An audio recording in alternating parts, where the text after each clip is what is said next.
നിവൃത്തി കിടത്തും ഒരു ബെഡിൽ കിടത്തിയിട്ട് കൈ നിറച്ച് സാധനങ്ങൾ ഫിറ്റ് ചെയ്യും അവർ, എന്തൊക്കെ സാധനങ്ങളൊക്കെ ECG എടുക്കണ മാതിരിയുള്ള അതിൻ്റെ പറ്റി. അപ്പം നമ്മളോട് ഒരു ചോദ്യം ചോദിച്ചിട്ട് 10 സെക്കൻഡ് കഴിയുമ്പോൾ അടുത്ത ചോദ്യം ചോദിക്കണം. അപ്പോൾ ആ ഒരു ചോദ്യം തന്നെ 8 പ്രാവശ്യം ചോദിക്കും. കലാഭവൻ സോബി പറഞ്ഞ് മുഴുവൻ നുണയാണെന്ന് തെളിഞ്ഞു, കേസ് അവസാനിപ്പിച്ചു, സോബിക്കെതിരെ കേസ്, ഭയങ്കര വാർത്തയായി. അത് ചാനലുകാരൊന്നും നമ്മൾ കുറ്റം പറഞ്ഞിട്ട് കാര്യമില്ല.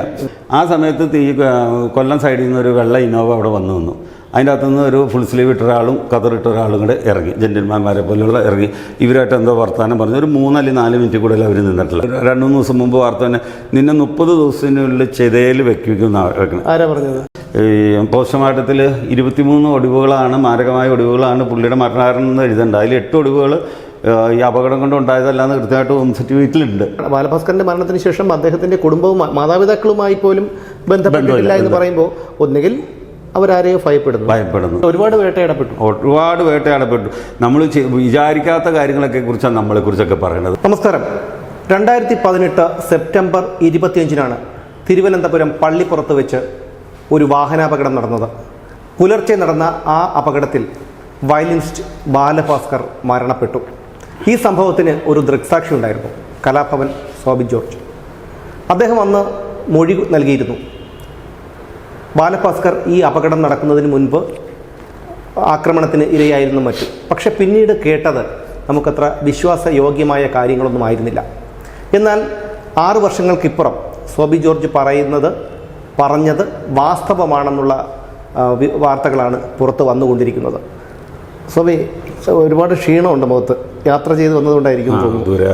ദൂരയാത്ര കഴിഞ്ഞ് വന്നതായിരിക്കും. എന്തായാലും അന്ന് മാധ്യമങ്ങളിലൂടെ പ്രേക്ഷകരൊക്കെ ഇത് അറിഞ്ഞ കാര്യമാണ്. എങ്കിൽ പോലും അന്ന് ഒരുപാട് പേർ താങ്കളെ തെറ്റിദ്ധരിച്ചു. പക്ഷേ ഇന്ന് താങ്കൾ പറഞ്ഞതെല്ലാം ശരിയാണെന്ന് തെളിഞ്ഞുകൊണ്ടിരിക്കുകയാണ്. കാലം തെളിയിച്ചുകൊണ്ടിരിക്കുകയാണ്. അത് അന്ന് ഞാൻ എല്ലാ മാധ്യമങ്ങളും മാക്സിമം സപ്പോർട്ട് ചെയ്തിട്ടുണ്ട് കേട്ടോ, ഇല്ലയെന്ന് പറയണില്ല. പക്ഷേ ഈ കേസ് തെറ്റിദ്ധാരണകൾ മുഴുവൻ ഉണ്ടാക്കിയത് കേസ് അന്വേഷിച്ച CBI-ക്കാർ എൻ്റെ നുണപരിശോധന എടുത്തു കഴിഞ്ഞിട്ട് എന്നോട് പറഞ്ഞത് അത് ഓക്കെയാണ്, കുഴപ്പമില്ല എന്നാണ് പറഞ്ഞത്. പക്ഷേ പത്രക്കാർക്ക് അവർ റിപ്പോർട്ട് കൊടുത്തതെന്നാന്ന് വെച്ചാൽ നുണപരിശോധനയിൽ ഞാൻ പറഞ്ഞു നുണയാന്ന് തെളിഞ്ഞു, അവരുടെ കേസ് അവസാനിപ്പിക്കാമെന്ന് പറഞ്ഞത്. ഈ പറഞ്ഞ CBI-ക്കാർ എന്നെ കോടതിയിൽ റിപ്പോർട്ട് കൊടുത്തപ്പോൾ പറഞ്ഞു എനിക്കൊരു മേജർ സർജറി കഴിഞ്ഞുകൊണ്ട് പൾസ് റീഡായില്ല, അതുകൊണ്ട് നമുക്ക് നുണപരിശോധന നടത്താൻ സാധിച്ചില്ല എന്നാണ് അവർ കോടതി കൊടുത്തത്. അവിടെ തന്നെ വ്യത്യാസങ്ങളുണ്ട്. അപ്പോൾ അവരാണ് ഈ തെറ്റിദ്ധാരണകൾ മുഴുവൻ ഉണ്ടാക്കിക്കൊണ്ടിരുന്നത്. ഞാൻ ഇപ്പോഴും പറയുന്നുണ്ട്, ഇന്ത്യ കണ്ട ഏറ്റവും വലിയ ആസൂത്രിതമായ കൊലപാതകമായിരുന്നു ബാലുവിൻ്റെ എന്ന് തെളിയും. ഇന്നല്ലെങ്കിൽ നാളെ. ഇപ്പോൾ 6 വർഷത്തിന് ഇപ്പുറത്തേക്കാണെങ്കിലും ഇങ്ങനെ ഒരു എവിഡൻസ് കിട്ടിയില്ലേ. ഇനി ഇതൊന്ന് ഡെവലപ്പ് ചെയ്തെടുത്താൽ തെളിയാവുന്ന കേസേ ഉള്ളൂ ഇത്, അതല്ലാണ്ട് അതിലപ്പുറത്തേക്ക് വേറെ ഒന്നുമില്ല. അത് പക്ഷേ അതിന് ആര് തുനിയും. സോബിക്കെതിരെ കേസെടുക്കണമെന്ന് CBI Thiruvananthapuram judicial first class magistrate കോടതിയോട് ആവശ്യപ്പെടുകയല്ലേ ഇത്. ആവശ്യപ്പെടുകയും CJM എനിക്കെതിരെ കേസെടുക്കാൻ പറയുകയും കേസെടുത്ത് FIR കിട്ടും. പക്ഷേ അതിന് പിന്നീടുണ്ടായ ഫലം ഇപ്പോൾ സാറിന് കേസെടുത്തു എന്ന് മാത്രമല്ലേ അറിയാൻ പറ്റുള്ളൂ. അവിടെയാണ് പ്രശ്നം. ബാക്കി എന്ത് സംഭവിച്ചെന്ന് ആർക്കും അറിയില്ല. എന്താണ് സംഭവിച്ചത്? ബാക്കി ഈ എൻ്റെ കേസ് എനിക്കെതിരെ FIR ഇട്ട് കഴിഞ്ഞപ്പോൾ ഞങ്ങളത് കോഷ് ചെയ്യാനായിട്ട് എൻ്റെ അഭിഭാഷകൻ രാമകർത്ത സാറ് ബഹുമാനപ്പെട്ട ഹൈക്കോടതിയെ സമീപിച്ചു. ഹൈക്കോടതിയിൽ വന്നു കഴിഞ്ഞപ്പോൾ ഇതെടുത്ത് ഫയലെടുത്ത് രൂക്ഷമായ ഭാഷയിലാണ് ഈ CBI-യുടെ വക്കീലിനെ കോടതി വിമർശിച്ചത്. സാക്ഷി പറയാൻ വന്ന ആൾക്ക് എതിരെ എന്ത് അർത്ഥത്തിലാണ് നിങ്ങൾ കേസെടുക്കാൻ തുനിഞ്ഞത് എന്ന് പറഞ്ഞുകൊണ്ട് അത് വളരെ രൂക്ഷമായിട്ട് തന്നെ വിമർശിച്ചുകൊണ്ട് തന്നെയാണ് സാധനം കോഷ് ചെയ്ത് കളഞ്ഞത്. കേസില്ല. ഇപ്പം എനിക്ക് അതിൻ്റെ പേര് അതൊന്നും വലിയ വാർത്ത എന്നല്ല, അതൊന്നും ഒരു വാർത്തയും വന്നില്ല. അതെല്ലാം സത്യമുള്ള കാര്യമാണ്. അപ്പം CBI ഓർത്തെന്നു വെച്ച് കഴിഞ്ഞാൽ ഒരു കേസ് തന്ന് കണ്ട് ഞാൻ പേടിക്കുന്ന ഓർത്തെ. അങ്ങനെ പേടിക്കണമെങ്കിൽ വേറെ ആളായിരിക്കണം. എന്തായിരിക്കും? ഒരു കേന്ദ്ര ഏജൻസിയാണ് CBI. അപ്പോൾ CBI പോലും ആ കേന്ദ്ര ഏജൻസി നിൽക്കുന്നത് കേരളത്തിലാണെന്ന് ഓർക്കണം. അങ്ങനെയാണെങ്കിൽ പോലും അവരെ സ്വാധീനിക്കാൻ തക്ക വിധമുള്ള ഒരു വ്യക്തി അല്ലെങ്കിൽ ഒരു സംഘം അതിൻ്റെ പിന്നിൽ ഉണ്ടായിരിക്കണമെന്നാണ് തീർച്ചയായും. പക്ഷേ ഇതിൻ്റെ അകത്ത് രാഷ്ട്രീയ കളികൾ ഉണ്ടായിട്ട് എനിക്ക് തോന്നിയിട്ടില്ല കേട്ടോ, ഇത്രയും നാളായിട്ട് നമ്മൾ ഇവിടെ കാഴ്ചപ്പാടില്ല. പക്ഷേ ഒരു ജുവലറി ഉടമയാണ് ഇതിനെ മുഴുവൻ നിയന്ത്രിക്കുന്നതെന്നാണ് എനിക്കറിയാൻ കഴിഞ്ഞത്. അപ്പോൾ ജ്വല്ലറി ഉടമയ്ക്ക് പക്ഷേ ഈ കൊലപാതകമായിട്ടൊന്നും അങ്ങേർക്ക് യാതൊരു ബന്ധവുമില്ല കേട്ടോ. അങ്ങനത്തെ ഒരു മനുഷ്യനല്ല. പക്ഷേ എങ്ങനെ ഇതിൽ അവരെ സഹായിക്കണമെന്ന് വെച്ച് കഴിഞ്ഞാൽ നമ്മുടെ മമ്മൂട്ടിയുടെ ഒരു പടമുണ്ട്, പുത്തൻ പണം എന്ന് പറഞ്ഞുകൊണ്ട്, അങ്ങനെ എന്തൊരു പടമില്ല. അതിൻ്റെ അകത്ത് ഈ മമ്മൂട്ടി നമ്മുടെ മമ്മൂക്ക ഒക്കെ കുറച്ച് ടീമുകൾ കൂടി ഈ സായികുമാറിനെ വന്ന് കാണാൻ വന്നൊരു സീനുണ്ട്. രാത്രി വന്നു കഴിയുമ്പോഴത്തേന് ഇതിലൊരാൾ സായികുമാറിനെ നേരെ ചോക്ക് കൊണ്ടുമ്പോൾ പുള്ളിയുടെ ഇന്ന് അറിയാണ്ട് ഞെങ്ങിയിട്ട് ഈ സായികുമാർ മരിക്കുന്നുണ്ട്. അപ്പോൾ മമ്മൂട്ടി അപ്പം തന്നെ അവരെ വഴക്കൊക്കെ പറയുന്നുണ്ട്. പക്ഷെ പിന്നീട് മമ്മൂട്ടി അവരെ രക്ഷിക്കുകയാണ് ചെയ്തത്. പക്ഷെ മമ്മൂട്ടി കൊല ചെയ്തില്ല. അതുപോലെയാണ് ഈ സംഭവത്തിൽ. അപ്പം ഇവിടെ എന്ത് ഒരു പ്രശ്നം ഉണ്ടായാലും ഈ ജ്വല്ലറി ഉടമ അപ്പോൾ പൈസയായിട്ട് നിന്ന് അതിൻ്റെ ആൾക്കാരെ കാണും. ഇതിനകത്ത് യാതൊരു രാഷ്ട്രീയ ഇടപെടലും ഉണ്ടായതായിട്ട് എനിക്ക് ഇപ്പോഴും കാണുന്നില്ല. പക്ഷേ രാഷ്ട്രീയത്തിനപ്പുറമാണ് ബാക്കി ചിലവരുടെ ഇടപെടലുകൾ എന്ന് പറഞ്ഞത്. കാരണം വെച്ച് കഴിഞ്ഞാൽ ഇതിന് ഇപ്പം ഏതെങ്കിലും ഒരു രാഷ്ട്രീയ പാർട്ടിക്കാർ ഇതിൻ്റെ ഒരു കൂടെ ഉണ്ടായിരുന്നു, ചിലപ്പോൾ ഈ കേസ് നേരത്തെ തെളിഞ്ഞു പോയേനെ. ഓപ്പോസിറ്റ് ഒരു കക്ഷി പിടിച്ച ഓപ്പോസിറ്റ് ആൾക്കാർ അതിനെതിരെ നിൽക്കാനുണ്ടായേനെ. അങ്ങനത്തെ ഒരു രാഷ്ട്രീയക്കാരെ നമുക്ക് പറയാനായിട്ട് ഇതിൻ്റെ അകത്തില്ല, എൻ്റെ അറിവിലില്ല. കാരണം വെച്ച് കഴിഞ്ഞാൽ നമുക്ക് ഇല്ലാത്ത പറയാൻ പറ്റില്ല. പക്ഷേ അതിൻ്റെ അടുത്ത് സ്വർണ്ണക്കടത്ത് മാഫിയയ്ക്ക് നല്ല ബന്ധമുണ്ട്. പക്ഷെ അന്ന് ഈ സംഭവം നടന്ന് സ്വബി ഇത് പറയുമ്പോൾ തന്നെ എൻ്റെ മനസ്സിലൊരു സംശയം ഉണ്ടായിരുന്നു. എന്തിനാണ് വഴിയെ പോയ ഒരാൾ ഇത്രയും റിസ്ക് എടുത്ത് ഈ ഒരു കാര്യം കണ്ടെന്ന് പറയുന്നത്? അപ്പോൾ അത് കണ്ടതുകൊണ്ടായിരിക്കുമല്ലോ. കാണാത്ത കാര്യം ഇത്രയും റിസ്ക് എടുത്ത് ഒരാൾക്ക് പറയേണ്ട കാര്യമില്ല. അല്ല, അതിലൊരു വ്യത്യാസമുണ്ട്. എൻ്റെ പേരിൽ 60-70 കേസുകളുണ്ട്. ഇപ്പോൾ കേസുകളുണ്ട്. ഇപ്പോൾ കേസെന്ന് വെച്ചപ്പോൾ ആവശ്യമില്ലാത്ത ചിന്തിച്ചില്ലേ സാറ്? ഈ കേസുകൾ മുഴുവൻ വഴിയുന്ന ആൾക്കാരെ എടുത്തുകൊണ്ട് പോയ കേസുകളാണ്. അപകടം പറ്റി കിടക്കണം, ആക്സിഡൻറ്റ് പറ്റി. ഞാൻ ഇപ്പോൾ എൻ്റെ ഇപ്പോഴത്തെ വണ്ടിയിൽ നോക്കിയാലും കാണും, ഒരു ബാഗിൻ്റെ അകത്ത് വലിയൊരു ഷീറ്റ് ഉണ്ടാവും, ഒരു ജോഡി ഡ്രസ്സ് ഉണ്ടാവും, ടവലുണ്ടാവും, സോപ്പ് ഉണ്ടാവും, എല്ലാം ഉണ്ടാവും. എവിടെയെങ്കിലും അപകടം പറ്റി കിടക്കണേണ്ട സീറ്റ് നിവർത്തിയിട്ട് ഷീറ്റ് ഒരിക്കൽ അവരെടുത്ത് കയറ്റും ഞാൻ വണ്ടിയിൽ. അത് എന്ത് റിസ്ക് ഉണ്ടെങ്കിലും ഞാൻ ചെയ്യും. അപ്പോൾ സാക്ഷി പറയാനായിട്ട് പോകുമ്പോൾ നമ്മുടെ പേരിൽ കേസായില്ലേ? അപ്പോൾ ആ സമയങ്ങളിലൊക്കെ അത് വലിയ വാർത്തയായിരുന്നു, ഇത്രയും കേസുകളുണ്ടെന്ന്. എന്താണ് കേസെന്ന് ആൾക്കാർ ചിന്തിക്കണില്ല. അപ്പോൾ അങ്ങനെ വന്നു കഴിഞ്ഞപ്പോൾ സ്വാഭാവികമായിട്ട് ഇങ്ങനെ ഒരു അപകടം നടക്കുന്ന സ്ഥലത്ത് നമ്മൾ നിർത്തൂലേ? തീർച്ചയായിട്ടും നിർത്തും. ആ നിർത്തുന്ന സമയത്താണ് നമ്മൾ ഈ വണ്ടി ഇടിക്കണമെന്ന് ഞാൻ കണ്ടില്ല. വണ്ടി ഇടിക്കുന്നതിന് അതായത് മംഗലപുരം സ്ഥലം അറിയായിരിക്കും. അവിടുന്ന് നമ്മൾ ഇങ്ങോട്ട് കഴക്കൂട്ടത്തേക്ക് വരുമ്പോൾ CRPF ക്യാമ്പ് കഴിയുമ്പോഴാണ് ഈ സംഭവം നടന്നത്. ഇപ്പോൾ റോഡൊക്കെ മാറിപ്പോയി, വില്ലേജ് വന്ന മരമൊക്കെ വെട്ടിപ്പോയി. ഏകദേശം ഒരു 4 കിലോമീറ്ററിൻ്റെ അടുത്തുണ്ട്. അപ്പോൾ അതിനു മുമ്പ് ആ പമ്പിൽ കിടന്ന് ഞാൻ ഉറങ്ങുമ്പോഴാണ്, വിശ്രമിക്കുമ്പോഴാണ് ഈ ഒരു കാറിൽ നിന്ന് ആളെ ഇറക്കി ആക്രമിച്ച്. അതെങ്ങനെയായിരുന്നു അത്? അല്ല, ഞാൻ ഈ അപകടം നടക്കുന്നതിന് തൊട്ട് മുമ്പ്, അപകടം നടക്കുന്നതിന് ഒരു 4 കിലോമീറ്റർ മുമ്പ് അവിടെ വെച്ച് ബാലുവിനെ മൃതപ്രായനൊക്കെ ഉണ്ട്. ബാലു എന്നൊന്നും അറിയില്ല. ഈ കാറിൽ നിന്ന് ഒരാളെ ഇങ്ങനെ ഇറക്കണു, അബോധാവസ്ഥ കിടക്കണ ഒരാളെ ഇറക്കണു, ഒരാൾ ഇവിടെ കൈ അവിടെ പിടിച്ചിട്ട് കമത്തി കിടത്തുന്നു, അപ്പുറം ഇടിക്കണേ ഞാൻ കാണുന്നത്. അപ്പോൾ ഈ വാഹനത്തിനകത്ത് അദ്ദേഹത്തിന് ഡ്രൈവറും ഭാര്യ ഉണ്ടായിരുന്നു? അല്ല, ഈ ഡ്രൈവർ സീറ്റിൽ നിന്ന് ഞാൻ കാണുന്നത് മെലിഞ്ഞിട്ടൊരാളെ അല്ല കാണുന്നത്, നല്ല തടിച്ചിട്ട് ഒരാളാണ് ഇറങ്ങി തന്നെയാണ് ഞാൻ കണ്ടത്. ഡ്രൈവർ ഓപ്പോസിറ്റ് സൈഡ് ഒരാൾ ഇങ്ങനെ ഇരിപ്പുണ്ട്. ആണാണോ പെണ്ണാണെന്ന് എനിക്കറിയാൻ പറ്റില്ല. ഒരു 15 മീറ്റർ ദൂരത്താണ് ഞാൻ കിടക്കുന്നത്. അപ്പോൾ ഈ അർജുൻ പറയണു ബാലഭാസ്കർ ഓടിച്ചതെന്ന്, ലക്ഷ്മി പറയണു അർജുനെ ഓടിച്ചതെന്ന്. ഇതിൽ അർജുനാണ് വണ്ടി ഓടിച്ചിരുന്നത് തെളിഞ്ഞല്ലോ. ആര് തെളിയിച്ചു? അങ്ങനെയാണല്ലോ വാർത്തകൾ കണ്ടത്. വാർത്തകളൊക്കെ അങ്ങനെ ഉണ്ടാവും, എന്തെല്ലാം വാർത്തകൾ തന്നെയുണ്ട്. പക്ഷേ പരിസരവാസികളുടെ കറക്റ്റായിട്ടുള്ള മൊഴിയുണ്ട്. അർജുനും അല്ല ബാലുചേട്ടനും അല്ല വണ്ടി ഓടിച്ച് തടിച്ചിട്ട് പൊക്കോട്ടായിട്ടുള്ള ആളാന്ന് പറയുന്നുണ്ടല്ലോ. അതെന്താ അവർ മുഖവിലയ്ക്ക് എടുക്കാത്ത? ഇതിപ്പോൾ ജോയി തമ്മലോ അല്ലേ ഒരു റിപ്പോർട്ടർ, പുള്ളി കൃത്യമായിട്ട് പറഞ്ഞിട്ടുണ്ട്. ഒരു CITU തൊഴിലാളിയുടെ മൊഴി രേഖപ്പെടുത്തിയായിരുന്നു, അയാൾ കൃത്യമായിട്ട് പറഞ്ഞു. അയാൾ അതിൻ്റെ അകത്തുനിന്ന് ഒഴിവാക്കി ഇവർ. അതെന്തുകൊണ്ടാണ് അയാൾ ഒഴിവാക്കി നിർത്തിയത്? അപ്പോൾ എല്ലാവരും പറയുന്നുണ്ട് ബാലുചേട്ടനും അല്ല, ഈ അർജുൻ എന്ന് പറഞ്ഞാൽ മെലിഞ്ഞിട്ടൊരു പയ്യനാണ്, പുള്ളിയല്ല വണ്ടി ഓടിച്ച് തടിച്ചിട്ടൊരാളാണ്. അങ്ങനെയാണെങ്കിൽ ഞാൻ പറഞ്ഞ് ശരിയാവണ്ടേ? ഇതെല്ലാം പൊക്കോട്ടെ, നമ്മൾ പറഞ്ഞ ഒക്കെ പൊക്കോട്ടെ. ഈ വണ്ടി ആക്രമിക്കപ്പെടുന്ന സമയത്ത് ഇതെല്ലാം കഴിഞ്ഞ് ഇവർ വണ്ടിയിലേക്ക് ഇയാളെ കയറ്റിയിട്ട് കഴിഞ്ഞിട്ട് ഒരു വെർമോഡേറ്റർ ആൾ വന്നിട്ട് ഈ സ്കോർപ്പിയോ ഈ അക്രമികൾ വന്ന സ്കോർപ്പിയോയുടെ നടുക്കിലത്തെ ഡോർ തുറന്നിട്ട് ലിവർ എടുത്തുകൊണ്ട് വന്നിട്ട് ഈ ഇന്നോവയുടെ പുറയിൽ ഗ്ലാസ് അടിച്ചു പൊട്ടിക്കണ കണ്ട. ആ ഗ്ലാസ് അടിച്ചു പൊട്ടിക്കുന്ന സമയത്ത് ബാലഭാസ്കറിന്റെ ഭാര്യയും കുട്ടിയും അതിനകത്തുണ്ടായിരുന്നല്ലോ. അത് നമുക്കറിയില്ലല്ലോ. ഇത് ബാലു ആണോന്ന് പോലും അറിയണില്ല. നമ്മൾ ബാലു ആണോന്ന് പോലും അറിയാം. അങ്ങനെയാണെങ്കിൽ പോലും ബാലഭാസ്കർ ആണെന്ന് പിന്നീട്. പക്ഷെ അപ്പോൾ ഓപ്പോസിറ്റ് ഇരുന്ന് ഭാര്യയാണെന്ന്, ആണാണോ പെണ്ണാന്ന് അറിയില്ല. ഇങ്ങനെ കുനിഞ്ഞായിരിക്കണേ. അപ്പോൾ ഷാഡോ കണക്കല്ലേ നമ്മൾ കാണുന്നത്, ഗ്ലാസ്സൊക്കെയല്ലേ കാണുന്നത്. അപ്പോൾ നമ്മൾ ഇങ്ങനെ കണ്ടുകൊണ്ടിരിക്കുകയല്ലേ ഉള്ളൂ. നമ്മൾ ആ സമയത്തൊക്കെ നമ്മൾ ഇറങ്ങി ചെന്നാലത്തെ സ്ഥിതി എന്തായിരിക്കും എന്ന് അറിയാൻ പാടില്ലേ. ആ ഗ്ലാസ് എങ്ങനെ പൊട്ടിയതെന്ന് ഇപ്പോഴും പോലീസിനോ ക്രൈംബ്രാഞ്ചിനോ CBIയുടെ 2 പതിപ്പിനോ തെളിവില്ല. അങ്ങനെയാണെങ്കിൽ പോലും ഈ കുട്ടി, അദ്ദേഹത്തിന്റെ കുട്ടി വളരെ ചെറിയൊരു കുട്ടിയായിരുന്നു. ആ കുട്ടിയെങ്കിലും ഈ ശബ്ദം കേട്ട് നിലവിളിക്കില്ലേ? അല്ലെങ്കിൽ ഈ പമ്പ് ജീവനക്കാരോ സമയത്ത്? അല്ല, പമ്പ് അടഞ്ഞു കിടക്കണ പമ്പായിരുന്നു, രാത്രി വർക്കില്ല. വർക്കില്ല, അത് 10:30 അടയ്ക്കുമെന്ന് പറഞ്ഞു. അപ്പോൾ ഞാൻ നോക്കുമ്പോൾ അവിടെ ഒരു സ്കൂൾ വണ്ടിയുടെ കളറിലൊരു വണ്ടി പിന്നെ ഒരു നീല ബസ്സും കിടപ്പുണ്ടായിരുന്നു. പിന്നെ ഞാൻ ചെന്ന വണ്ടി ഉണ്ടായുള്ളൂ, വേറെ വണ്ടികളൊന്നും. താങ്കൾ മാത്രമേ ഉള്ളൂ? ഞാൻ തന്നെ ഉണ്ടായി. ഞാൻ ഇവിടെ പോയാലും ഒറ്റയ്ക്ക് ഡ്രൈവ് ചെയ്ത് പോണ ആളാണ്. ലോക്കലൊക്കെ എന്തെങ്കിലും ഓട്ടോ ഉണ്ടെങ്കിൽ ഡ്രൈവർ ഉള്ളൂ ഇവിടെ. അപ്പോൾ ഈ കുട്ടിയുടെ ഒരു നിലവിളി പോലും കേട്ടിട്ടില്ല? അങ്ങനത്തെ സൗണ്ടുകളൊന്നും കേട്ടില്ല. ഈ ഇടിച്ചു എന്ന് പറഞ്ഞ ആളിങ്ങനെ കൈ ഒരടിക്കും പൊക്കണേ അല്ലാണ്ട് പുള്ളിയുടെ സൗണ്ട് ഉണ്ടോ എന്ന് നമുക്ക് അറിയാൻ പറ്റുന്നുണ്ടായില്ല. പക്ഷെ അത് ആ കിടന്ന ആൾ അബോധാവസ്ഥയിൽ എന്തായാലും, അല്ലെങ്കിൽ അത്ര വലിയ ഇടി ഇടിക്കുമ്പോൾ. പിന്നെ ഈ മെഡിക്കൽ റിപ്പോർട്ടിൽ നമ്മുടെ പോസ്റ്റ്മോർട്ടത്തിൽ 23 ഒടിവുകളാണ്, മാരകമായ ഒടിവുകളാണ് പുള്ളിയുടെ മരണകാരണം എന്ന് എഴുതേണ്ടത്. അതിൽ 8 ഒടിവുകൾ ഈ അപകടം കൊണ്ട് ഉണ്ടായതല്ലാന്ന് കൃത്യമായിട്ട് ഹോം സർട്ടിഫിക്കറ്റിലുണ്ട്.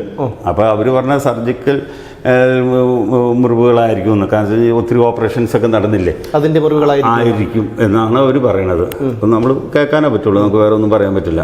ബാലഭാസ്കറിന്റെ ഒരു ഏകദേശ രൂപം നമുക്ക് എല്ലാവർക്കും അറിയാവുന്നതാണ്. പിന്നല്ലേ, അങ്ങനെയാണെങ്കിൽ ഈ ഡ്രൈവിംഗ് സീറ്റിൽ നിന്ന് ഇറക്കിക്കൊണ്ടുവന്ന് മർദ്ദനമേറ്റയാൾ അദ്ദേഹമാണോ? ആയിരിക്കാം. കാരണം അത്രയും ഹൈറ്റ് തോന്നിക്കണ ഒരാളാണ്. ഹൈറ്റ് എന്ന് പറഞ്ഞാൽ നമ്മൾക്ക് ഇങ്ങനെയല്ലേ പറഞ്ഞത്. അപ്പോൾ ഏകദേശം ഇങ്ങനെ ചിന്തിക്കുമ്പോൾ ആ ഒരു വലിപ്പത്തിലുള്ള ഒരാൾ തന്നെ. പിന്നീട് എന്ത് സംഭവിച്ചു? അത് കഴിഞ്ഞിട്ട് ഞാൻ അവിടെ നിന്ന് ഇവർ വണ്ടി എടുത്ത് 2 വണ്ടി മുമ്പിലേക്ക് പോയി. അതിൻ്റെ ഇടയ്ക്ക് കൊല്ലം സൈഡിൽ നിന്ന് ഒരു വെളുത്ത ഇനോവ വന്നിട്ട് അതിൻ്റെ അകത്ത് 2 ജെന്റിൽമാന്മാരായിട്ടുള്ള ആൾക്കാർ ഇറങ്ങി. ഇവരൊക്കെ നമ്മളിഞ്ഞ് ഫോട്ടോ കാണിച്ച് അറിയണേ കേട്ടോ. ഇവരെല്ലാവരും നമ്മൾ വെറുതെ 2 ആളെന്നല്ല പറഞ്ഞ, ഫോട്ടോസ് കണ്ടാൽ നമുക്ക് അറിയാം. അങ്ങനെയാണെങ്കിൽ പോലും ഈ പെട്രോൾ പമ്പിൽ CCTV ദൃശ്യങ്ങൾ ഇത് പതിഞ്ഞിട്ടുണ്ടാവും. പെട്രോൾ പമ്പിൽ CCTV നോക്കിയിട്ട് അതിൻ്റെ ഫ്രണ്ടിൽ തന്നെയാണ്, ആ ക്യാമറയുടെ ഫ്രണ്ടിൽ തന്നെയാണ് ഞാൻ കിടന്നത്.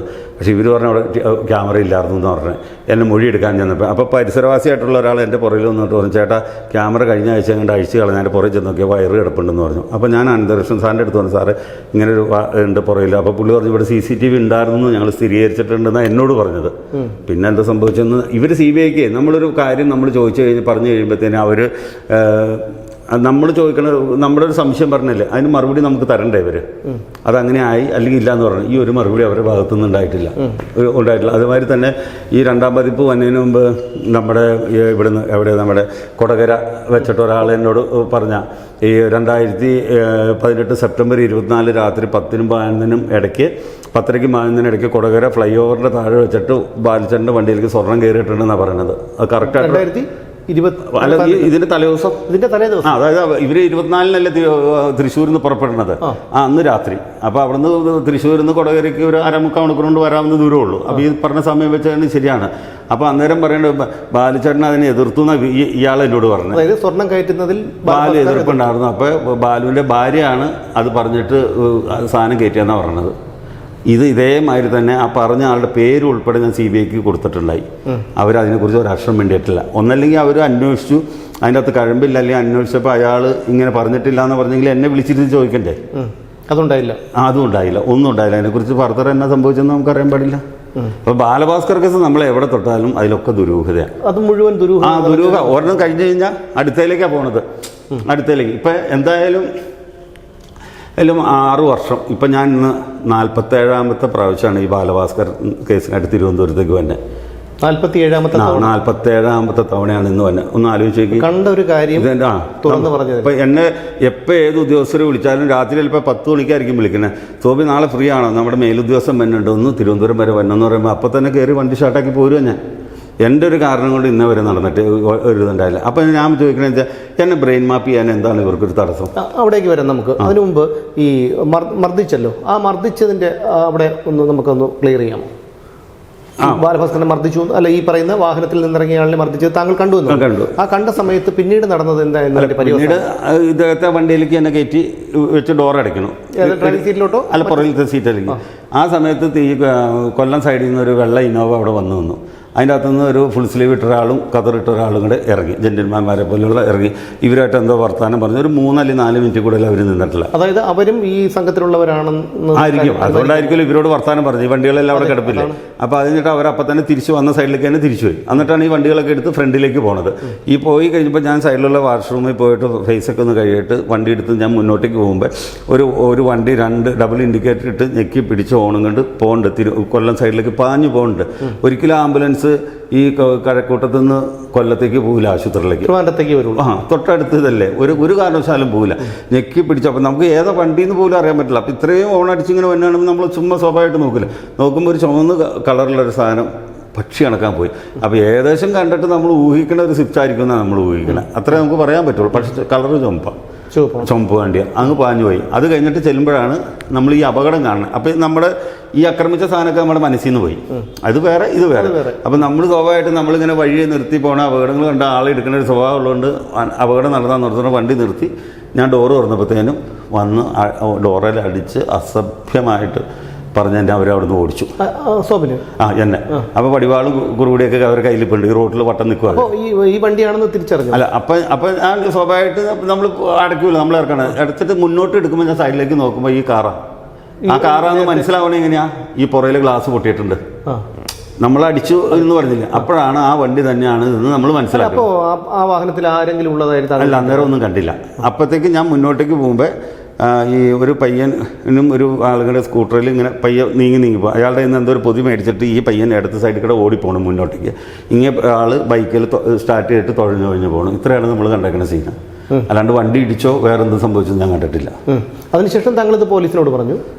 പോലീസ് എൻ്റെ മൊഴി എടുത്തിട്ടില്ല. എന്ന് വെച്ചാൽ പോലീസിലേക്ക് കേസ് വന്നു കഴിഞ്ഞപ്പോഴത്തേനും വെക്കുന്നതിന് അതിന് ക്രൈംബ്രാഞ്ചിലേക്ക് മാറി.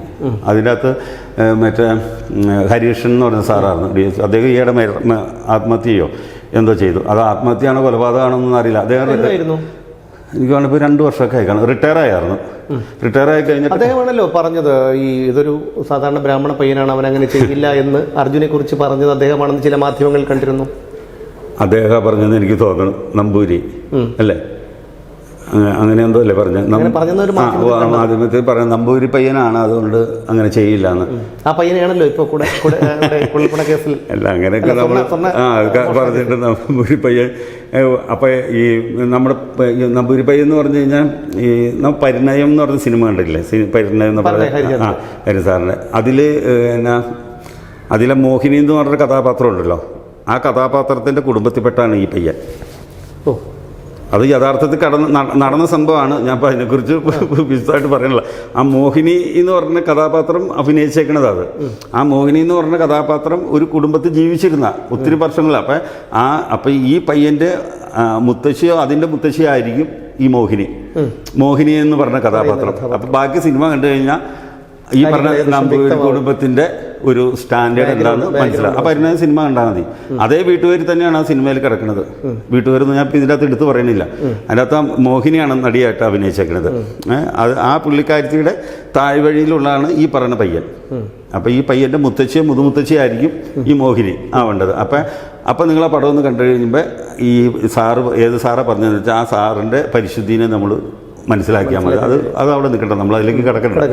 അപ്പോൾ അതിനുശേഷം താങ്കൾ മൊഴി കൊടുത്തു, CBIക്ക് മൊഴി കൊടുത്തു, താങ്കളെ നുണപരിശോധനയ്ക്ക് വിധേയനാക്കി. അതിനെക്കുറിച്ചൊന്ന് പറയാമോ? അത് ഭയങ്കര കോമഡിയുള്ള കാര്യം കേട്ടോ. നുണപരിശോധനയ്ക്ക് ഒരു ദിവസം ചെന്ന് നമ്മൾ ഈ നുണപരിശോധനയ്ക്ക് ചെല്ലുമ്പോൾ നമ്മൾ ചുമ്മാ ഇരുത്തിയല്ല പറയുന്നത്. നമ്മൾ എവിടെ വെച്ചായിരുന്നു? എറണാകുളത്ത്. നിവൃത്തി കിടത്തും ഒരു ബെഡിൽ കിടത്തിയിട്ട് കൈ നിറച്ച് സാധനങ്ങൾ ഫിറ്റ് ചെയ്യും അവർ. എന്തൊക്കെ സാധനങ്ങളൊക്കെ ECG എടുക്കണ മാതിരിയുള്ള അതിൻ്റെ പറ്റി. അപ്പം നമ്മളോട് ഒരു ചോദ്യം ചോദിച്ചിട്ട് 10 സെക്കൻഡ് കഴിയുമ്പോൾ അടുത്ത ചോദ്യം ചോദിക്കണം. അപ്പോൾ ആ ഒരു ചോദ്യം തന്നെ 8 പ്രാവശ്യം ചോദിക്കും. ആ ഒരു ചോദ്യം തന്നെ 8 പ്രാവശ്യം ചോദിക്കുമ്പോൾ ഒന്ന് ചോദിച്ചു കഴിഞ്ഞിട്ട് നമ്മൾ ഈ 10 സെക്കൻഡ് കയ്യോ കാലോ ഒന്നും അനങ്ങാൻ പാടില്ല. 8ാമത്തെ ചോദിക്കുമ്പോഴേ നമ്മുടെ കയ്യോ കാലം നനങ്ങിയ ആ മുഴുവനും പോകും. അപ്പോൾ ഇത്രയും സമയം കിടക്കണം. അതിന് 10-20 ചോദ്യത്തിന് എത്ര സമയം നമ്മൾ കിടന്നിട്ടുണ്ടാവും എന്ന് ചിന്തിച്ച് നോക്കിയേ. അത് കഴിഞ്ഞിട്ട് ഇറങ്ങി പോരുമ്പോൾ അവർക്ക് നമ്മൾ ഇഞ്ചക്ഷനൊന്നും എടുത്തില്ല എന്ന് പറഞ്ഞുകൊണ്ട് എഴുതി ഒപ്പിട്ട് കൊടുക്കണം. അതൊക്കെ ഒപ്പിട്ട് കൊടുത്ത് എങ്ങനെയുണ്ടാകുന്നത് കുഴപ്പമില്ല എന്ന് പറഞ്ഞു. 2 ദിവസം കഴിഞ്ഞപ്പോൾ TV എഴുതി കാണിക്കേണ്ട കലാഭവൻ ശോഭിക്ക് വീണ്ടും നുണപരിശോധന എന്ന് പറഞ്ഞുകൊണ്ട് ഞാൻ TV കണ്ടുകൊണ്ട് നിൽക്കുമ്പോഴത്തേനും CBI ഓഫീസിൽ നിന്ന് വിളിച്ചു. നാളെ വന്നേക്കാന്ന് പറഞ്ഞു. ഞാൻ ചോദിച്ചു, സാർ ഇന്നലെ എൻ്റെ എടുത്താണല്ലോ, പിന്നെ എന്നാ ഇപ്പം ഇങ്ങനെയെന്ന് ചോദിച്ചു. അല്ല, ഇന്നലെ എടുത്ത് കറക്റ്റാണ്, അത് തന്നെയാണ് ഇനി പറയണേ, ഒന്നുകൂടെ ഉറപ്പിക്കാൻ വേണ്ടിയിട്ടാണ് എടുക്കണേന്ന് പറഞ്ഞു. അങ്ങനെ അത് കഴിഞ്ഞ് ഇറങ്ങിയപ്പോഴും ഞാൻ ചോദിച്ചു, സാർ എങ്ങനെയാണ്? കുഴപ്പമില്ല സോബി. 2 ദിവസം കഴിഞ്ഞപ്പോൾ അനന്തലക്ഷം സാർ എന്നെ വിളിച്ചു, സോബി നുണപരിശോധനയൊക്കെ കറക്റ്റാകുന്നുണ്ടോ, സോബി ഇനി മൊഴി മാറ്റാതിരുന്നാൽ ഞാൻ ഈ കേസ് വിജയിപ്പിക്കുന്ന അദ്ദേഹം എന്നോട് പറഞ്ഞത്. ഞാൻ പറഞ്ഞു, എൻ്റെ കഴുത്ത് പോയാൽ ഞാൻ മൊഴി മാറ്റില്ല, സാറൊന്ന് വിജയിപ്പിച്ചു തന്നാമെന്ന് പറഞ്ഞു. അത് ഞാൻ 5 ദിവസം കഴിഞ്ഞപ്പോൾ TV പത്രക്കാർ കുറേ ഫോൺ വന്നിട്ടുണ്ട് എനിക്ക്. അപ്പോൾ ഞാനത് എന്തോ ഗുലുമാലുണ്ടല്ലോ എന്ന് പറഞ്ഞു. ഞാൻ ആദ്യം TV ഓൺ ചെയ്ത് നോക്കിയപ്പോൾ കലാഭവൻ സോബി പറഞ്ഞ് മുഴുവൻ നുണയാണെന്ന് തെളിഞ്ഞു.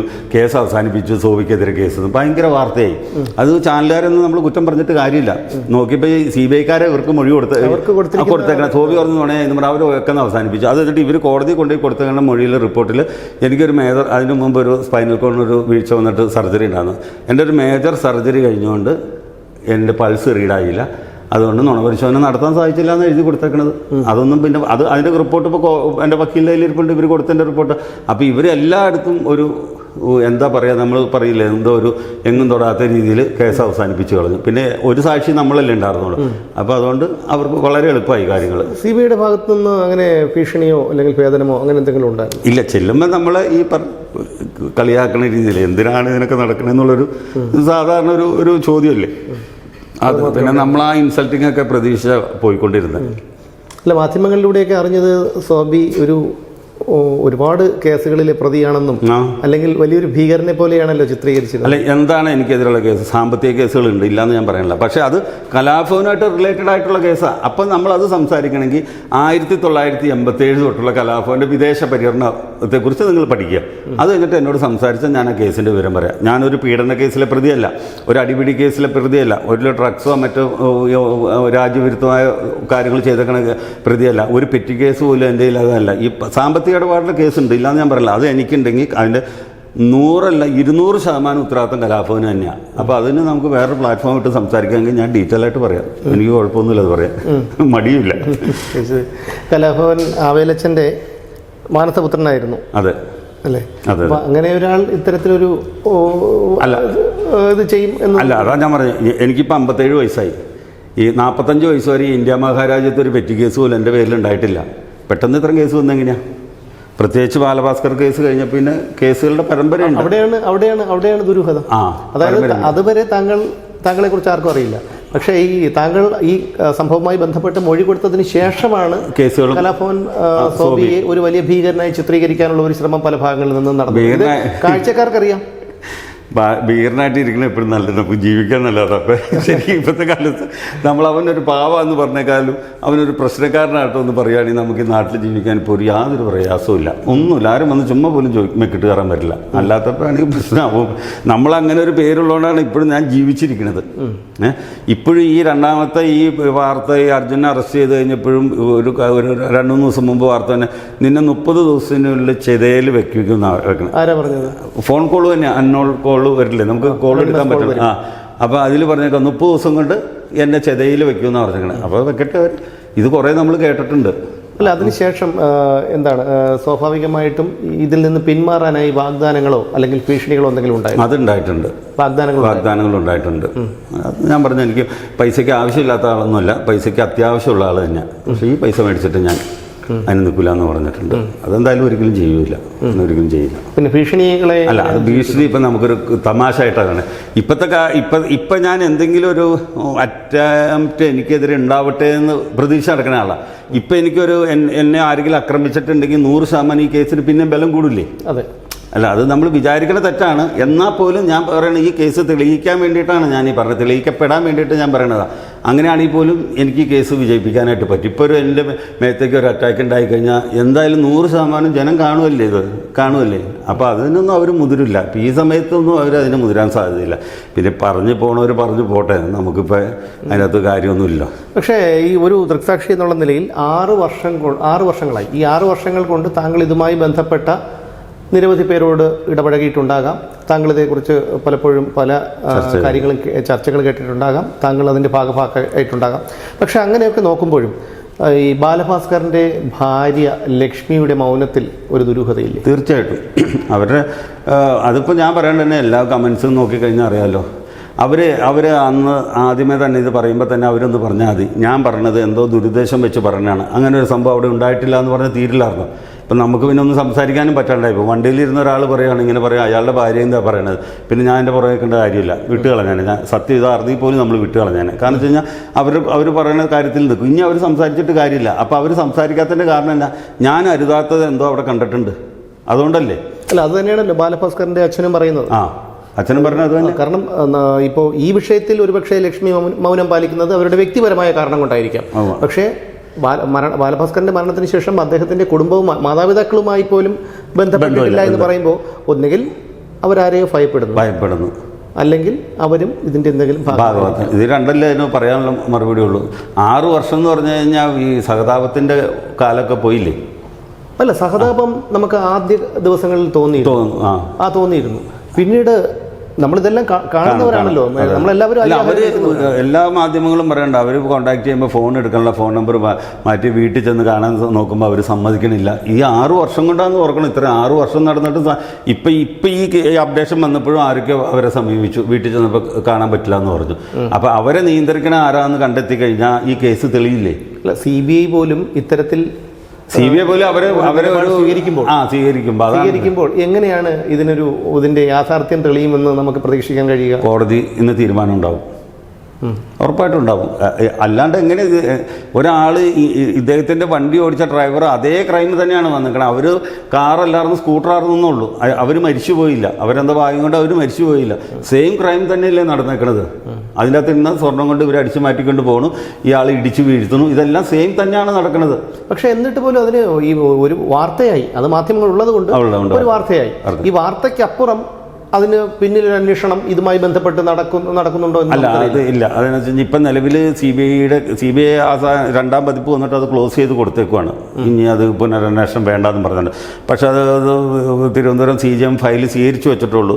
അത് കൊള്ളണോ തള്ളണമെന്ന് തീരുമാനിച്ചിട്ടില്ല. ഈ മാസം 27-ാം തീയതി അങ്ങോട്ട് കേസ് ഇരിക്കും. പക്ഷെ അങ്ങനെയാണെങ്കിൽ റീഓപ്പൺ ചെയ്യണമെങ്കിൽ പോലും അതിനാരെങ്കിലും അല്ല, അത് ഞങ്ങൾ ഹൈക്കോടതിയിൽ അടുത്ത ആഴ്ച കൊടുക്കുന്നുണ്ട്. ഇന്നലെ കർത്താ സാറ് മിനിയാൻ തിരുവനന്തപുരത്ത് വന്ന് ബാലഭാസ്കറിൻ്റെ അച്ഛൻ്റെ ഇന്ന് വക്കാലത്തൊക്കെ ഒപ്പിട്ട് മേടിച്ചുകൊണ്ട് പോയിട്ടുണ്ട്. എൻ്റെ വക്കാലത്ത് ഓൾറെഡി കർത്താ സാറിൻ്റെ കയ്യിലുണ്ട്. അപ്പോൾ നമ്മൾ കൊടുക്കും. എന്തായാലും ഈ 6 വർഷം നിന്നിട്ട് ഇത്ര ഒരു എവിഡൻസ് കിട്ടിയിട്ട് നമ്മൾ പുറത്തേക്ക് പോവോ? ഒരിക്കലും പോവില്ല. അല്ല, ഒരുപാട് വേട്ടയാടപ്പെട്ടു.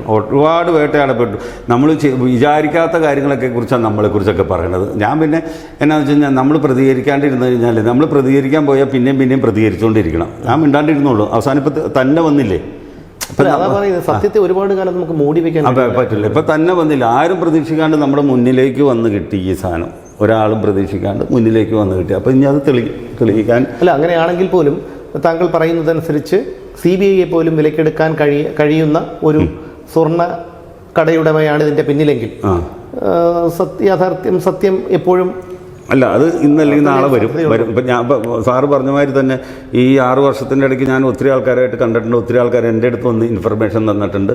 ഇങ്ങനെയൊക്കെ അന്ന് ബോംബെയിൽ നിന്ന് ഒരു റിട്ടയറായ ഒരു കസ്റ്റംസ് ഓഫീസറാണ്, പുള്ളി റിട്ടയറാണ്, മലയാളിയാണ്. പുള്ളി വാർത്ത തന്നിട്ട് എൻ്റെ നമ്പർ എടുത്തിട്ട് എന്നെ വിളിച്ചു പറഞ്ഞു, സോബി ഇത് കൃത്രിമമായിട്ട് ഇങ്ങനെയുള്ള അപകടങ്ങളൊക്കെ മാറി നിന്നിട്ട് ഉണ്ടാക്കാൻ സാധിക്കുന്നു. ആൾക്കാർക്ക് ഇത് മാറി നിന്ന് പണ്ട് ഡയാന രാജകുമാരി മരിച്ചില്ലേ പണ്ട്, അങ്ങനത്തെ എന്തോ ഒരു വാക്ക് പുള്ളി അങ്ങനത്തെ ഒരു സാധനം പുള്ളി പറഞ്ഞിട്ട് എന്നോട് പറഞ്ഞത്. അന്ന് ഞാൻ പറയണ്ട് ഇത് വേറെ എന്തെങ്കിലും അതിൻ്റെ ടെക്നിക്കലും സാങ്കേതികമൊന്നും തെളിയിക്കാൻ എന്നെ കൊണ്ട് സാധിക്കില്ല. പക്ഷെ നമുക്ക് പറയാനല്ലേ പറ്റുള്ളൂ. അപ്പോഴും ഞാൻ ഇപ്പോഴും പറയാണ്, ഇത് തെളിഞ്ഞു വരുമ്പോൾ ഇന്ത്യ കണ്ട ഏറ്റവും വലിയ ആസൂത്രിതമായ കൊലപാതകമായിരുന്നു ഇതെന്ന് തെളിഞ്ഞിരിക്കും. ഞാനൊരു ടാഗ്ലൈനായിട്ട് എല്ലായിടത്തും പറയേണ്ടത്. അപ്പോൾ ഈ പറഞ്ഞതിൻ്റെ ഒരു വാല്യൂ നിങ്ങൾക്ക് ആ സമയത്ത് അറിയാൻ പറ്റും. തീർച്ചയായിട്ടും അത് ഞാൻ താങ്കളെ ഇതുമായി ബന്ധപ്പെട്ട് ഈ ഒരു സംഭവം നടന്നപ്പോൾ തന്നെ ഇതിൻ്റെ ദുരൂഹത നമുക്ക് ഒരു ഉള്ളിൽ തോന്നിയിരുന്നു. കാരണം ആർക്കും അറിയാം, കാരണം ഒരു വഴിപോക്കനായ താങ്കൾക്ക് ഇന്ന് ഒരാളെ വാഹനം അല്ല എന്തെങ്കിലും ഒരു അപകടത്തിൽപ്പെട്ട് കിടന്നാൽ പോലും രക്ഷപ്പെടുത്താതെ മാറിപ്പോകുന്ന ഒരാൾക്കാരുള്ള സ്ഥലത്താണ് താങ്കൾ ഇതുപോലെ ഇതുമായിട്ട് യാതൊരു ബന്ധവും ഇല്ലാത്ത താങ്കൾ ഒരു ദൂരയാത്ര പോകുന്ന താങ്കൾ വന്നിട്ട് മൊഴി കൊടുത്തത്. അതിന് താങ്കൾ അനുഭവിച്ച ദുരിതം ചില്ലറയൊന്നുമല്ല. അപ്പോൾ എന്തായിരുന്നാലും അതിന് തീർച്ചയായിട്ടും ഒരു ഫലം ഉണ്ടാകും. അത് 6 വർഷങ്ങൾക്ക് ഇപ്പുറമാണെങ്കിലും അത് താങ്കൾ അന്ന് പറഞ്ഞതൊക്കെ സത്യമാണ് എന്ന് തെളിഞ്ഞുകൊണ്ടേയിരിക്കുകയാണ്. അത് ഇനിയും കുറേ പുകമറയ്ക്ക് പിന്നിലുണ്ട്. ആ പുകമറ നീങ്ങട്ടെ, ആ സത്യം തെളിയട്ടെ. എന്തായാലും അതൊരു താങ്കൾ പറഞ്ഞതുപോലെ ഇന്ത്യ കണ്ട ഏറ്റവും ആസൂത്രിതമായ കൊലപാതകം എന്ന് തന്നെ അതിനെ വിശേഷിപ്പിക്കാം. കാരണം ഇത്തരത്തിലൊക്കെ സംഭവിക്കുമ്പോൾ നമുക്ക് അങ്ങനെയല്ലേ കരുതാൻ കഴിയും. 6 വർഷത്തിനപ്പുറവും പോലും ഇങ്ങനെ ഇതിന് പുകമറയ്ക്കുള്ളിൽ നിൽക്കുമ്പോൾ അങ്ങനെ കരുതാൻ കഴിയും. എന്തായാലും അതിൻ്റെ സത്യം മറന്നേക്ക് പുറത്തു വരട്ടെ. ഇതിവിടെ മറ്റൊരു ദോഷവശം കൂടിയുണ്ട്. എന്തെന്നറിയോ, ഒരുപാട് പേർ താങ്കളെ ഒരു പാഠമായി കാണുന്നുണ്ട്. എന്തെന്നറിയോ, എന്തെങ്കിലും ഒരു കാര്യം വന്ന് കണ്ടു കഴിഞ്ഞാൽ പോലും തിരിഞ്ഞു പോകേണ്ട ഒരു അവസ്ഥയിലേക്ക് ആൾക്കാർ എത്തിക്കേണ്ട ഇവിടുത്തെ സിസ്റ്റം തന്നെ അല്ലേ.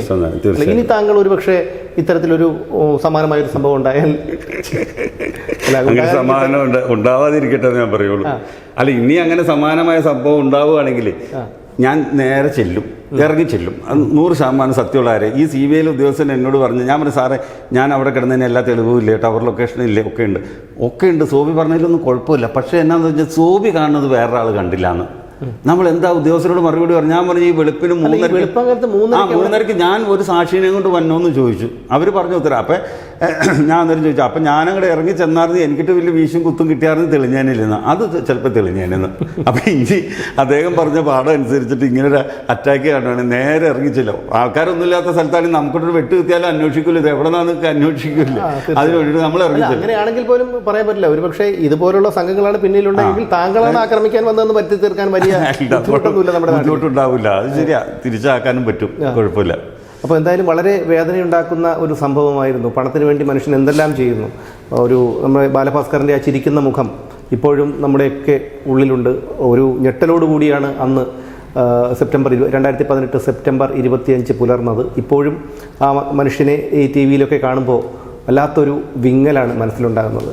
സത്യമായിട്ടും വല്ലാത്തൊരു വിങ്ങലാണ്. എത്രയോ കൊല്ലം ജീവിക്കേണ്ട ഒരു മനുഷ്യൻ, ആ കുഞ്ഞും തേജസ്വി ബാല, ആ കുഞ്ഞും മരണത്തിന് കീഴടങ്ങി. ഒരു പക്ഷേ എന്നല്ല, ഈ സത്യം ഒരുപാട് കാലം മൂടി വയ്ക്കാൻ കഴിയില്ല. അങ്ങനെ സത്യം എന്നായാലും മറന്നേക്ക് പുറത്തു വരിക തന്നെ ചെയ്യും. ഇനി അഥവാ ആ സത്യം പുറത്തു വന്നില്ലെങ്കിൽ ഇതിൻ്റെ പിന്നിൽ പ്രവർത്തിച്ചവർ ഓരോന്നോരോന്നായി നമ്മുടെ ഒരു പ്രപഞ്ചശക്തിയുണ്ട്. ആ പ്രപഞ്ചശക്തിയുടെ ശിക്ഷ അനുഭവിക്കും, ഉറപ്പായും കിട്ടും. അതൊക്കെ കാണാൻ നമ്മുടെ മുന്നിൽ തന്നെ അത് കാണിച്ചു തരും എന്നുള്ളതാണ്. നമസ്കാരം.